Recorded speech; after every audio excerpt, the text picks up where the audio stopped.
Ordu oyununa avtomashina koyuldu. Chicago'da Borbor Aziya işgirlerinin Expo görgözmösü ötöt. AQSh'ın çalgın kızmatının başçısı işten ketүүдө. Trump banktardan çet eldik kardarlarda tekşerүүnü küçötүүnü talap kıldı. Sotko gelbey koygondorgo ayıp pul ösöt. New York'ta futbolgo $50 bilet alsa bolot. Salmastarbı, bugün 22 may biz Chicago şаарынан gezektegi Amerika жаңылыктарын чыгарышын сунуштайбыз. Менин атым Кубат Оторбаев. Биздин каналга катталып лайк басыңыз. 30 майда AQSh'нын Питтсбург шаарында орду боюнча мелдеш өтөт. Анда Кошмо Штаттарда жашаган кыргызстандыктардын ар кайсы шаарларынан командалар катышмакчы. Баш байгеги BMW автомашинасы коюлууда, башкы деме өртүсү Modern Nomad компаниясы. Пенсильвания штатында ошол бир канчанчы жолу уже орду оюндары өтүп жатат. Бул кыргыздын маданияты, тарыхы басып өткөн жолу, биздин эмне айтканда баалуулуктар да. Ошол өзүбүз дагы биз модерн номад же заманбап көчмөн катары биз өзүбүз колдоп, маданиятты баягы өркүндөтүп, ушул жакта да жайылталы деген максатта дөмөрчү болуп колдоп жатабыз. Баарыбыз ар бир кыргыз Америкада жашаган өзүбүздүн мекенибизден алыс болсак дагы ушуну колдоп, ушуну коштоп, өзүбүздүн маданиятты жайылтканга аракет кылалы дейбиз. Ошол себептен колдон келсе, мекендештер келип катышып, ушу биздин маданиятты жайылтканга жардам берип салыңыздар, кошсоңуздар деп чакырып кетет элем. Ордого Кыргызстандын AQShdагы элчиси Эдил Байсалов, Чикагодагы башкы консул Чыңгыз Эшимбеков, ырчылар Бакыт Шатенов, Жеңишбек Жумакадыр, Эрлан Андашев, ошондой эле дин аалымы Абдышүкүр Нарматов катышмакчы. Акыркы жылдарда AQShда жашаган кыргыздар арасында буга окшогон улуттук оюндар боюнча мелдештер байма-бай өтө баштады. Алар улуттук баалуулуктарды, тарыхый өзгөчөлүктү сактоо жана ынтымакты чыңдоо максатында уюштурулуп келатат. AQShда мигранттарды сотко келген жеринен айс кызматкерлери кармап кеткен учурлар 2025 жылы өтө көп катталган. AQSh бийлиги мыйзамсыз мигранттарды издөө, кармоо жана депортациялоо чыгымдары акыркы жылдары кескин өсүп кеткендигин айтууда. Статистикага ылайык 22 жылы сотко келбей койгондон улам 62 000 адамды депортациялоо чечими чыкса, 2025 жылы 309 000ден ашуун адам сотко келбей койгон. Ошондон улам Трамптын администрациясы жаңы айыппул киргизүүнү сунуштады. Бул демилге мигранттарга кандай таасирин тийгизиши мүмкүн деген суроо менен биз Tunch Law Firm юридикалык компаниясына кайрылдык. Кимдир бир иммиграциялык соттун өткөрүп жүрген болсо, ал кишинин ошол сотту отуруму жокко чыгат дагы, кейс толугу менен жабылып, бүгүнкү күндө $5000 тегерегинде штраф салынат да. Азыр мына бүгүн жаңы жаңалык чыкты. Ошол $5100 ордуна $18000 штраф салалы деген Трамп администрациясы чыгарган жаңылык. Соттук система ошол кишилерди табып, аларды сыртка чыгарып, депортация кылуу процедурасына көп акча короткондугу үчүн ошол бааны көтөрөлүп атышат. Бирок албетте укук коргоочулар жана адистин айтымында бул өтө оор келет. Себеп дегенде сотко барбай койгон киши ар кандай себептер менен барбай койгон болушу мүмкүн. Ооруп калган болушу мүмкүн, башка себептен кагаз келбей калган болушу мүмкүн. Ошондуктан бул азырынча сунуш эле болуп калып турат. Биз айтарбыз, даяр болуңуздар, сотуңуздарды карап туруңуздар. Системадан көрсөңүздөр болот, онлайн билесиздер, кат келет үйгө. Ошондуктан соттук отурумдарды качырбаңыздар. Ар дайым даяр болгонуңуз жакшы. Трамптын администрациясы айыппулду көтөрүү менен адамдарды сотко келүүгө мажбурлап, айс кызматынын жүгүн азайтууну көздөп жаткан чак. Айтылып өткөндөй, эми сотко келбей койгондорго мурдагы $5100 ордуна $18000 айыппул салуу сунушталды. Эксперттер $18000 айыппул көптөгөн мигранттардын тагдырын талкалайт дешүүдө. Укук коргоочулар жана айстын мурдагы кызматкерлери бул демилгени катуу сынга алып жатышат. Алар чакыруу эски дарекке жөнөтүлүп, иштер жылдап созуларын. Ал эми өткөн жылдан тартып айрым адамдар соттун жанына айска кармалып калуудан коркуп келбей коюп жаткандыгын айтышууда. Азырынча бул жаңы эреже расмий түрдө кабыл алынып элек 20 майдан тартып 30 күндүк коомдук талкуу башталды. Андан кийин бийликтин кандай чечим кабыл алаары азырынча белгисиз. 30-31 майда Иллинойс штатынын Чикаго шаарында Борбор Азия бизнес экспо көргөзмөсү өтөт. Анда негизинен Борбор Азиядан Азербайжан, Түркия, Оғанстан, Орусия, Бириккен Араб Эмираттарынан АКШга келип, өз бизнесин ачкан ишкерлер чогулуп, жетишкен ийгиликтерин көргөзөт. 200дөн ашуун компания өз максаттары, пландары, иш тажрыйбалары менен бөлүшмөкчү. Иш-чарага Кыргызстандын АКШдагы элчиси Идил Байсалов, Өзбекстандын АКШдагы элчиси Фуркат Сидиков, Казакстандын Нью-Йорктогу консулу Тлеулин Рауан катышмакчы. Биз Борбор Азия бизнес экспосу тууралуу кененирээк маалымат алуу максатында анын уюштуруучусу жана жетекчиси Гүлшанбек Равшанбекке кайрылдык. Азыр ошого көңүл бөлсөк. Гүлшанбек мырза, мына сиздер 30-31-нде аябай жакшынакай чоң бир иш-чара өткөрүп атыптырсыз. Эмне себептен ушул идеяга токтолдуңуз? Мунун эмне пайдасы бар эл журтка дегендей? Мына өзүңүз билгендей, жакында Борбордук Азия өлкөлөрү бардыгы 9 майды ата мекендик согушту күтүп алышты. Көптөгөн иликтөөчү журналисттер 9 майга эмес 900 жылдын башына кайтышты. Орустар келгенден мурда Борбордук Азияда эмне болгон? Бир маалыматка туура келип калдым. Түркиянын радиосунда кокон 40-72 күндөн бери күйүп атат деген сөздөр угулуп атат да. Биздин Борбордук Азиялык интеллектуалдуу болгон, окумуштуу болгон ата-бабаларыбызды сталинский репрессияда 30 жылдын ичинде Советский Союзга кайра көтөрүүлөр боло бергендиги үчүн булардын баарын кырып жок кылышты. Туурабы?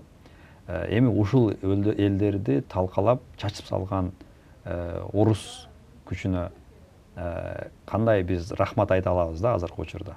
Америкада жашап аткан Борбордук Азиядан көчүп келген иммигранттардын башын бириктирип, канткенде Борбордук Азияны өнүктүрсөк болот.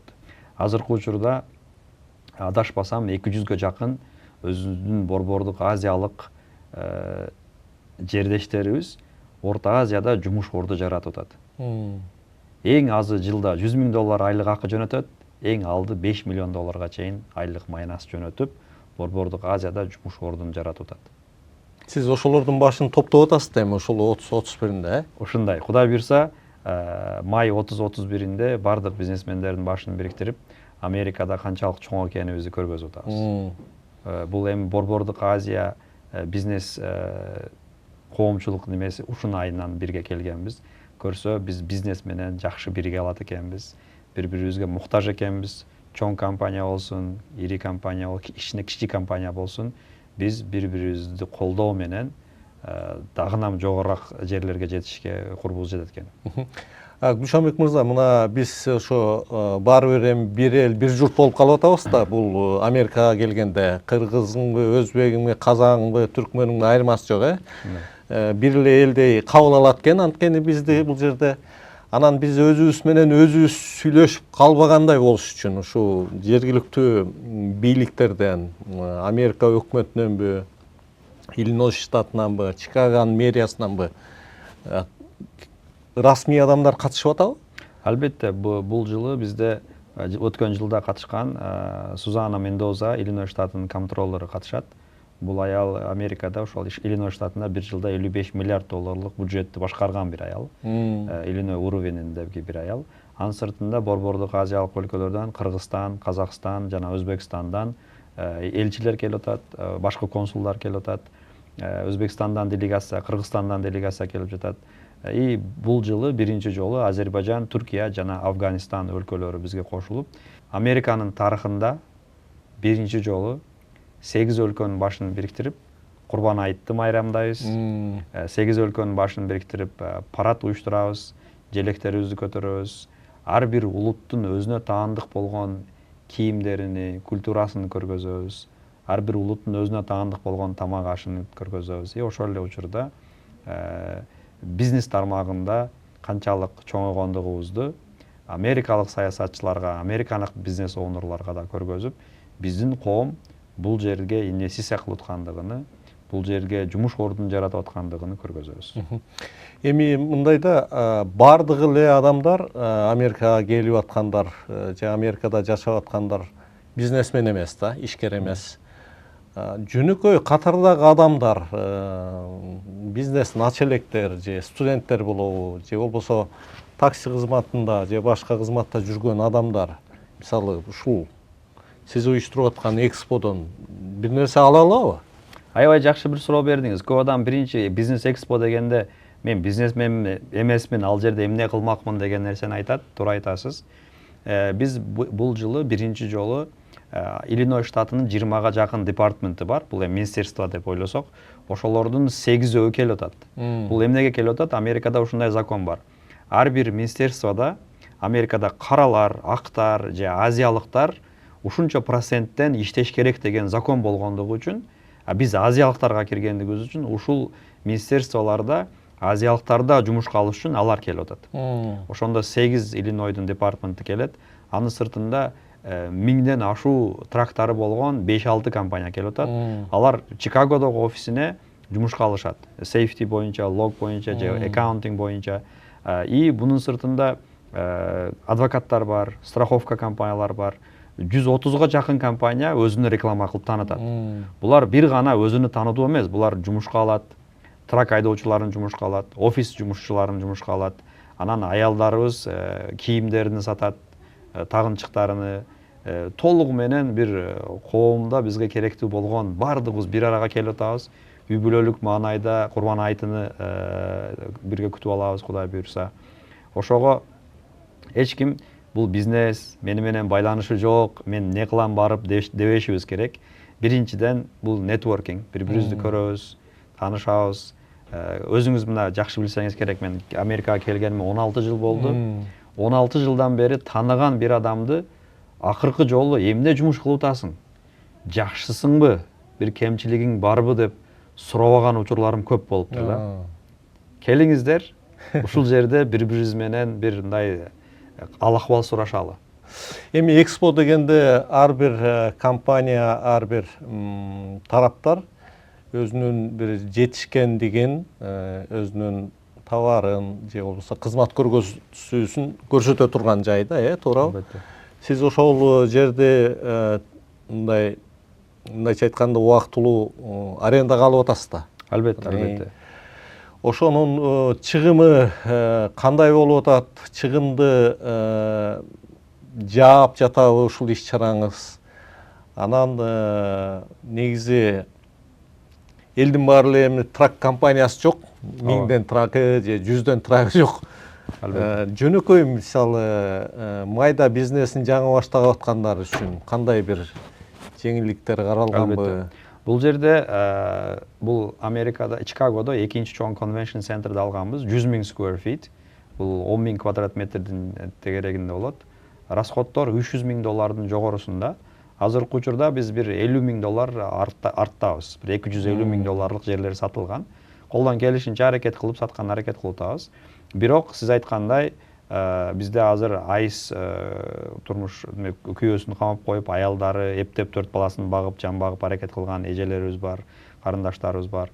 Аларга биз бесплатный эч кандай акча албай эле берип атабыз. Анын сыртында ошол аялдардын баштаган бизнестери бар, жаңы бизнестер, стартаптар. Аларга колдоо иретинде $500, $1000 берген жерлерибиз да болуп атат. Бирок баарына эмес. Анткени чоң компаниялар бар, төлөш мүмкүнчүлүгү болгондор бар. Аларга эч кандай скидка кылган жокпуз.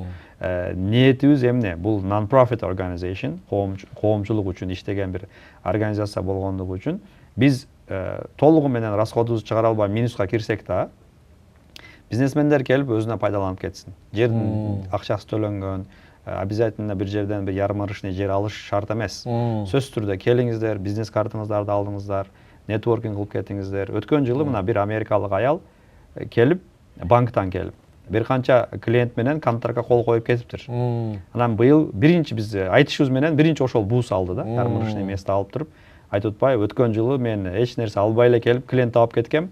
Бул жылы көбүрөөк табам го, ушундай кылсам деп бус алып атат да. Жакшы. Сизге чоң рахмат. Ишиңизге ийгилик каалайбыз. Менимче бул сиз уюштурган платформанын келечеги өтө кең. Жумуштарыңыз ийгиликтүү болсун. Өзүңүзгө ден соолук каалайм. Чоң рахмат. Ишиңизге рахмат. Алла разы болсун. Жаңылыктарыбызды улантабыз. AQShnын улуттук чалгын кызматынын башчысы Талси Габбард кызматынан кетерин жарыялады. Бүгүн ал социалдык тармакка мындай чечимди жолдошуна жардам берүү максатында кабыл алгандыгын жазды. Анын өмүрлүк жары Абрахам сейрек кездешүүчү сөөк рагына чалдыкканы аныкталган. Габбард кызматында 30-июнга чейин иштейт. Азыр мен мамлекеттик кызматтан убактылуу кетип, жолдошумдун жанында болуп, аны колдоого милдеттүүмүн деп жазды ал. Габбард ошондой эле Трампка ага ишеним көрсөткөнү үчүн ыраазычылык билдирип, акыркы 1,5 жыл ичинде чалгын кызматында ачык айкындуулукту күчөтүп, коомчулуктун ишенимин кайтара алгандыгын белгилеген. Президент Трамп болсо Габбард кеткенден кийин чалгын кызматын анын орун басары Аарон Лукас аткарарын билдирди. Талси мыкты иштеди. Биз аны сагынабыз. Анын жолдошунан сейрек кездешүүчү сөөк рагы табылды. Албетте, азыр ал жолдошунун жанында болууну каалап жатат деп жазды Трамп. Ошол эле учурда Reuters агенттиги өз булактарына таянып, Габбард Ак үйдүн талабы менен кызматтан кетүүгө аргасыз болгондугун кабарлады. Трамп менен Габбарддын ортосундагы пикир келишпестик Ирандын өзөктүк курал жасоо программасына байланыштуу жаралган. AQSh президенти Дональд Трамп AQShnын банк системасында чет өлкөлүк жарандарды текшерүүнү күчөткөн жаңы жарлыкка кол койду. 19 майдагы документте AQShдан депортацияланышы ыктымал болгон адамдарга берилген насыялар банк системасына коркунуч жаратышы ыктымалдыгы айтылган. Жарлыкка ылайык AQShnын каржы министрлиги 60 күн ичинде банктар жана финансылык мекемелер үчүн жаңы көрсөтмөлөрдү иштеп чыгууга тийиш. Анда мыйзамдуу иштөөгө уруксаты жок адамдар жана алардын жумуш берүүчүлөрү дыкат текшерилип, алар салыктан качкан жокпу? Банк эсептеринин ээлери башка адамдар эмеспи? Жасалма компания эмеспи? Айлык расмий берилеби жокпу? Ушуларды текшермекчи.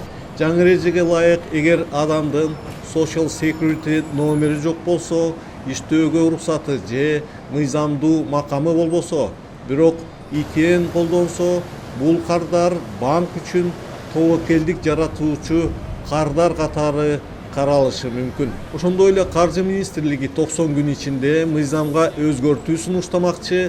Ага ылайык банктар кардардан анын миграциялык макамы, иштөөгө уруксаты бар жоктугун сураганга укук алат. Жарлык үй, автомашинага берилүүчү насыяларга жана кредиттик карталарга дагы тиешелүү. Трамптын администрациясынын пикиринде, эгер адам депортацияланышы мүмкүн болсо же иштөөгө уруксаты жок жүрсө, андай адам насыясын төлөй албай калышы ыктымал. Белгилей кетсек, документтин алгачкы вариантында кардардын жарандыгы тууралуу маалыматты чогултуу дагы сунушталган болчу, бирок акыркы версиясында бул пункт алынып салынды. Бул жаңы демилге AQShга келген мигранттар үчүн банк кызматын алуу оорлоп бараткандыгынын белгиси. Нью-Йорктун мэри Зохран Мамдани AQSh, Канада жана Мексикада өтө турган футбол чемпионатына 1000 билетти болгону $50 сатуу чечимин кабыл алды. Ал үчүн сиз Нью-Йорктун жашоочусу болуп, жашыңыз 15тен өтүшү керек. Билетти алууну чечсеңиз 25 майда эртең мененки саат 10до ачыла турган алдын ала каттоого туруп, лотереянын жыйынтыгын күтүшүңүз зарыл. Бул жолку чемпионатка билеттер тарыхта болуп көрбөгөндөй кымбаттагандыгы белгилүү. Алар финалга $11,000 $70,000 чейинки баада сатылып жатат. Жөнөкөй тандоо турундагы оюндарга билет $560 башталат. Чемпионатка 48 мамлекеттин курамалары, анын ичинде Борбор Азиядан Өзбекстан да катышууда. Бул жолку дүйнөлүк биринчиликке азыркы замандын футбол легендалары Месси, Роналдо, Модрич, Неймар, Ди Мария сыяктуу жылдыздар акыркы рет катышып жаткандыктан бул чемпионатка кызыгуу күч. Ушуну менен бүгүнкү жаңылыктар соңуна келип жетти. YouTube'дагы биздин Мурас медиа каналына лайк басып, комментарий жазыңыз. Дүйшөмбүгө чейин көрүшкөнчө сак саламатта туруңуздар.